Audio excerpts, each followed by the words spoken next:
sheep. Welcome back to our classroom. Today, we'll be learning about density and pressure. What is density? Density is a measure of how much mass is packed into a certain volume. It tells us how compact a substance is. The formula for density is mass divided by volume. The symbol for density is rho. It looks like a P but without the line sticking out at the top. So we can write the formula as rho equals V over m. The standard SI unit for density is kilograms per cubic centimeter, or kg per meter cubed. Now I'll give you a question to test how well you listened. A cube has a mass of 5 kilograms and a side length of 50 centimeters. Find its density in kilograms per meters cubed.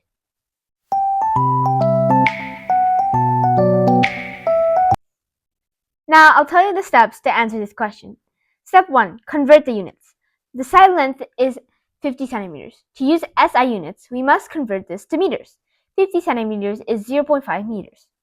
Step 2. Calculate the volume. The volume of a cube is side length cubed. V equals 0.5 meters to the power of 3, which is 0.125 meters cubed. Step 3. Apply the density formula. Rho equals mass over volume, which in this case is 5 kilograms over 0.125 meters cubed. So the answer is rho equals 40 kilograms per meters cubed. What is pressure? Pressure is defined as the perpendicular force acting on a surface, divided by the area of that surface. It describes how concentrated a force is. The formula for pressure is force divided by area. The symbol for pressure is P, so we can write P equals F over A. The standard SI unit for the pressure is the pascal, or PA. 1 pascal is equal to 1 newton per square meter, which is 1 PA equals 1 newton per meter squared. Now I'll give you a question to test your understanding of pressure. A force of 1,000 newtons is exerted perpendicularly on a surface with an area of 10 meters squared. What is the pressure on the surface?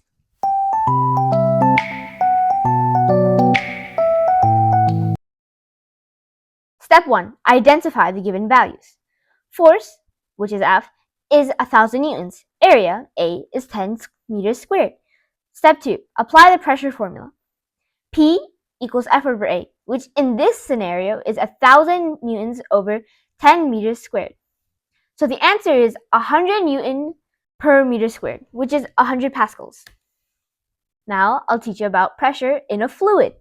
Fluids are liquids and gases, not just liquids. The pressure in a fluid is not only caused by an external force, but also by the weight of the fluid itself. Pressure increases with depth. The deeper you go, the more fluid is above you, so the greater the pressure, because it's all pressing down onto you. Pressure in a fluid acts equally in all directions at a given depth. The formula for fluid pressure: the pressure P at a certain depth, which is h, or height, in a static, which means non-moving fluid, can be calculated using the formula P equals h times rho times g. Let's break down the variables. H is the depth from the surface of the fluid to the point where pressure is measured. Rho, the density of the fluid. G is the acceleration due to gravity, which is approximately 9.81 meters per second squared on Earth.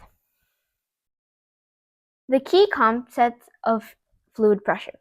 Pressure and depth. The pressure in a static liquid is directly proportional to the depth. Pressure is constant at the same depth. At any specific depth in a static liquid, the pressure is the same, regardless of the shape of the container. Fluid flow.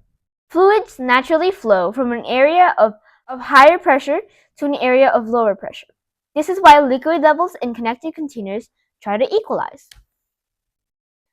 I'll give you an example of fluid flow. Here's a scenario. 2 containers, A and B, are connected at the base with a closed stopcock. Initially, the liquid level in the container A is higher than in B, but you will observe that the pressure at the base of A is greater than the pressure at the base of B because the depth, h, is greater. The result is, when the stopcock is open, liquid will flow from the container A to container B until the pressure at the base is equal. This happens when the liquid levels in both containers becomes equal. This is a visual example of how fluids flow to equalize pressure.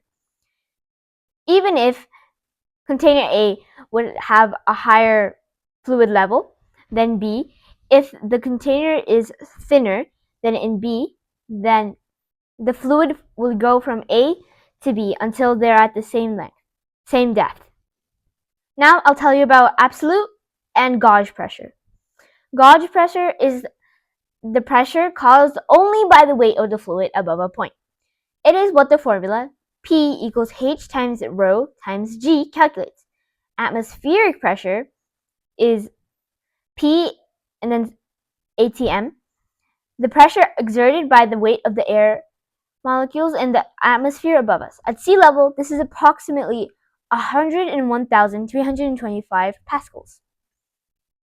Absolute pressure, which is PABS, is the total pressure at a point in a fluid, which is the sum of both the atmospheric pressure and the gauge pressure. The formula is PABS equals PATM plus P gauge. For a fluid at depth h, the absolute pressure is PABS equals PATM plus H rho G. What is buoyancy? When an object is submerged in a fluid, it experiences an upward force called buoyancy. This force is caused by the difference in pressure between the bottom and the top of the object. Since the bottom of the object is at a greater depth, h2, than at the top, h1, the pressure at the bottom, p2, is greater than the pressure at the top, p1. This pressure difference results in a net upward force. This is how you float when you're swimming in the pool.